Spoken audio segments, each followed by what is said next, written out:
Bismillahirrahmanirrahim. Assalamualaikum warahmatullahi wabarakatuh. Kembali lagi bersama saya Munaya Nurkufronul. Jadi pada kesempatan kali ini saya akan menjelaskan mengenai letak dan fungsi bagian-bagian sel. Tubuh kita tersusun atas beberapa macam sel dengan jumlah yang mencapai puluhan juta sel. Nah,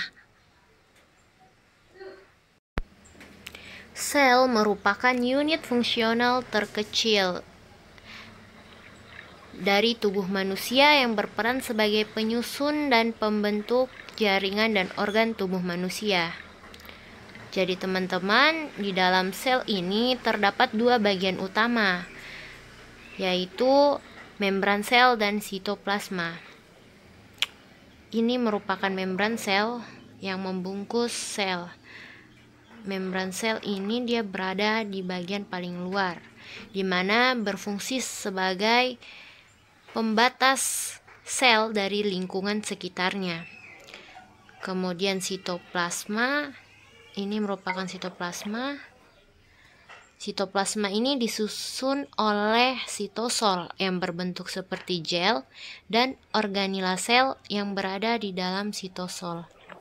Ini yang berbentuk seperti gel, ini merupakan sitoplasma. Nah, organela sel ini teman-teman dia berfungsi untuk memaksimalkan sel untuk bekerja dengan optimal. Persinggahan pertama cairan ekstraseluler yang masuk ke dalam sel yaitu terletak pada nukleus. Ia akan singgah pada nukleus. Nukleus ini letaknya di tengah atau merupakan inti dari sel itu sendiri yang berwarna ungu, dan dia kadang berbentuk bulat dan kadang juga berbentuk lonjong atau cakram. Jadi fungsi dari inti sel ini, fungsi utamanya yaitu sebagai pusat informasi dan kendali seluruh aktivitas sel. Jika diibaratkan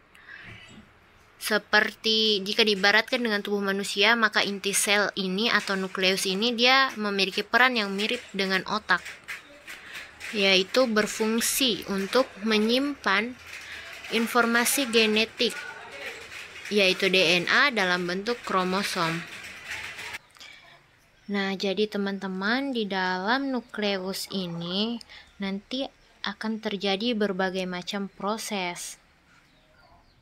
Nah, teman-teman, membran sel dari ribosom, ini ribosom. Dari ribosom ini yang berproses di dalam nukleus tadi, kemudian dia akan berjalan menuju retikulum endoplasma. Ini yang warna ungu tua, ini merupakan retikulum endoplasma yang berada di pusat nukleus. Jadi fungsi dari retikulum endoplasma ini dia untuk menerima protein yang diproduksi oleh ribosom, kemudian melipat dan memodifikasi protein tersebut ke bentuk posisionalnya, serta kemudian dia berfungsi sebagai alat transportasi zat-zat yang terdapat di dalam sel. Memiliki fungsi untuk menjadi kalsium yang nantinya akan dikeluarkan dari retikulum endoplasma untuk kemudian menuju ke sitosol. Kemudian berfungsi untuk menjadi sarana transportasi molekul-molekul dan juga bagian sel yang satu ke bagian sel yang lainnya. Serta sebagai penetral atau menetralkan suatu racun atau proses detoksifikasi pada retikulum endoplasma di mana terletak di sel-sel hati. Kita telusuri bagian-bagian dari retikulum endoplasma. Ya, ini dia mengelilingi nukleus.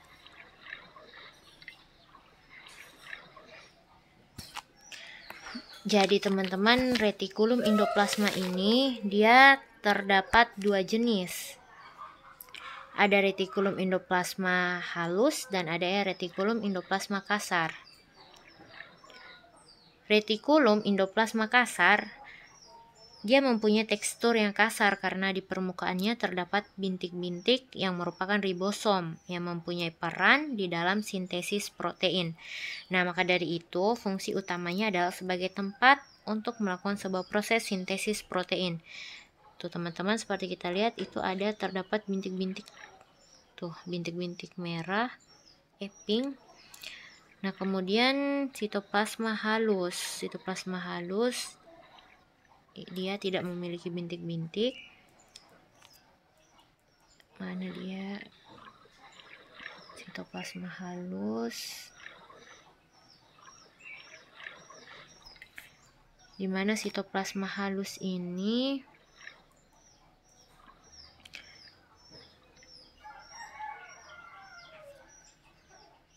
berfungsi untuk membantu beberapa proses metabolisme seperti sintesis lipid, metabolisme karbohidrat,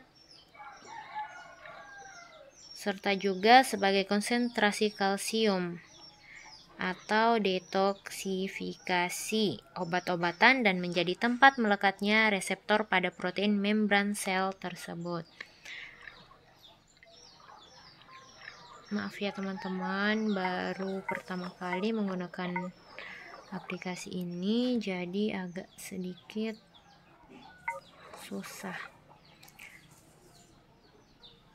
Oke, jadi maaf teman-teman, ternyata ada 3 jenis retikulum endoplasma, dan yang ketiga itu yaitu retikulum endoplasma sarkoplasmik, di mana dia hampir sama dengan retikulum endoplasma halus, hanya yang membedakannya itu kalau retikulum endoplasma itu endoplasma halus ia adanya kandungan protein, sedangkan pada retikulum endoplasma sarkoplasmik itu digunakan untuk menyimpan dan juga menopang ion kalsium dan mempunyai peran khusus untuk memicu kontraksi otot.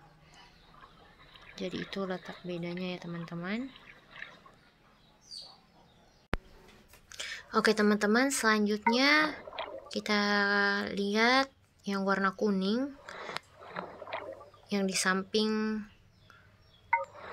retikulum endoplasma tadi. Nah, dia juga merupakan bagian dari retikulum endoplasma, tetapi namanya di sini yaitu smooth endoplasma reticulum, di mana dia tidak diselimuti oleh ribosom. Nah, retikulum endoplasma halus berfungsi sebagai pembentuk dari lemak dan steroid. Kita dapat temukan banyak retikulum endoplasma halus pada beberapa organ, contohnya hati. Oke teman-teman, selanjutnya yaitu smooth endoplasmic reticulum. Dia merupakan bagian dari retikulum endoplasma juga, tetapi tidak diselimuti oleh ribosom, di mana fungsinya dia sebagai pembentuk lemak dan steroid. Kemudian organel sel lainnya yaitu berupa sitoskeleton atau kerangka sel. Ini merupakan jaring berkas-berkas protein yang menyusun sitoplasma dalam sel. Nah, dengan adanya sitoskeleton ini, sel dapat memiliki bentuk yang kokoh, berubah bentuk, mampu mengatur posisi organel, berenang, serta merayap di permukaan. Oke, selanjutnya kita beralih pada centrioles. Nah, centrioles ini adalah struktur seluler silinder yang terdiri dari gugus mikrotubulus. Sepasang centrioles ini dikelilingi oleh massa bahan padat tak berbentuk yang disebut dengan bahan perikentriolar yang menyusun struktur yang disebut dengan centrosom. Nah, fungsi dari centrioles ini yaitu langsung perakitan mikrotubulus, berpartisipasi dalam organisasi seluler atau posisi inti dan tata ruang dari sel, kemudian pembentukan dan fungsi flagella dan silia, dan pembelahan sel atau mitosis dan meiosis. Nah, centrioles ini dia ditemukan dalam struktur sel yang dikenal sebagai sentrosom sel hewan dan tidak ada dalam sel tanaman.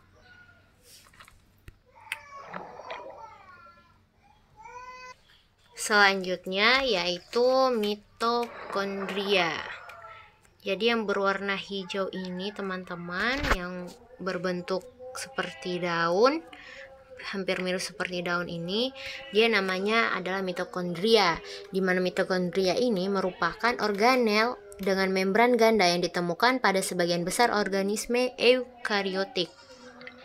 Ya. Mitokondria ini menghasilkan sebagian besar suplai adenosina trifosfat pada sel yang digunakan sebagai sumber energi kimia.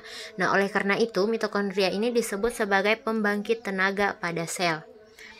Jadi fungsi mitokondria ini dia sebagai pengatur pada potensial membran, mampu melakukan penghancuran pada sel-sel mati, kemudian melakukan pengaturan dalam metabolisme sel dan reaksi sintesis heme tertentu.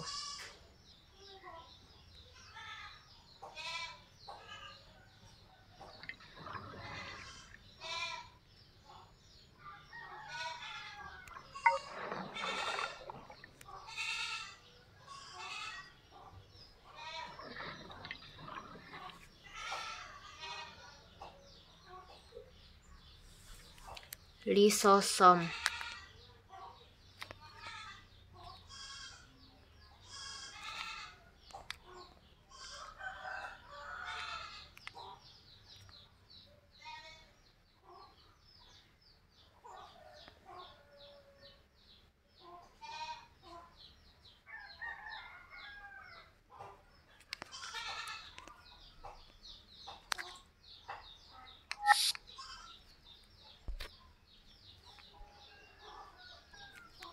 Selanjutnya kita beralih pada lisosom. Lisosom ini merupakan organel membran yang ditemukan pada banyak sel hewan. Dia berbentuk berupa vasikel bulat yang mengandung enzim hidrolitik yang mampu memecah berbagai jenis biomolekul. Oke teman-teman, selanjutnya kita beralih pada gelembung kecil ini atau bernama lisosom. Ya, jadi lisosom ini dia berfungsi untuk pencernaan intrasel karena mengandung enzim hidrolitik. Nah, enzim hidrolitik ini akan menghancurkan zat asing yang masuk ke sel. Oh ya, lisosom ini dia cuma ada di sel hewan ya teman-teman. Jadi bentuk dari lisosom ini dia berupa vasikel bulat seperti gelembung. Ya, seperti yang kita lihat dia bentuknya seperti gelembung yang mengandung enzim hidrolitik yang mampu memecahkan berbagai jenis biomolekul. Selanjutnya teman-teman kita membahas mengenai nuklir membran atau membran inti. Jadi ini merupakan suatu membran ganda fosfolipid yang membungkus keseluruhan organel yang memisahkan bagian inti dengan sitoplasma sel serta lamina inti, suatu struktur yang terdapat dalam nukleus yang memberi dukungan mekanis seperti sitokleton yang menyokong sel secara keseluruhan. Jadi teman-teman, pada bagian nuklir membran tadi dia terdapat nuklir pores atau pori-pori pada nuklir atau membran, di mana dia fungsi dari nuklir pores ini sebagai jalan keluar masuknya zat dan bahan-bahan dari dan ke dalam inti sel. Nah, selain itu teman-teman, yang tak kalah penting bahwa di dalam sel itu terdapat ribosom, di mana ribosom ini merupakan organel ukuran kecil dan padat yang terdapat dalam sel dan berperan sebagai tempat sintesis protein. Nah, ribosom ini dia terdapat dalam sitoplasma dan melekat pada membran RE ketika berlangsungnya proses sintesis protein. Nah, selanjutnya juga terdapat Golgi apparatus, di mana Golgi apparatus ini berfungsi melepaskan sekresi pada permukaan sel, membentuk mirosom serta akrosom, membentuk kantung vesikula untuk sekresi sel, dan membantu proses pembentukan dinding sel tumbuhan. Jadi mungkin itu saja yang dapat saya jelaskan pada kesempatan kali ini. Lebih dan kurangnya saya mohon maaf. Semoga penjelasan saya dapat dimengerti. Akhiru kalam, wabillahi taufiq wal hidayah, waridha wal inayah, wallahu a'lam bissawab, wabillahi taufiq wal hidayah, wassalamualaikum warahmatullahi wabarakatuh.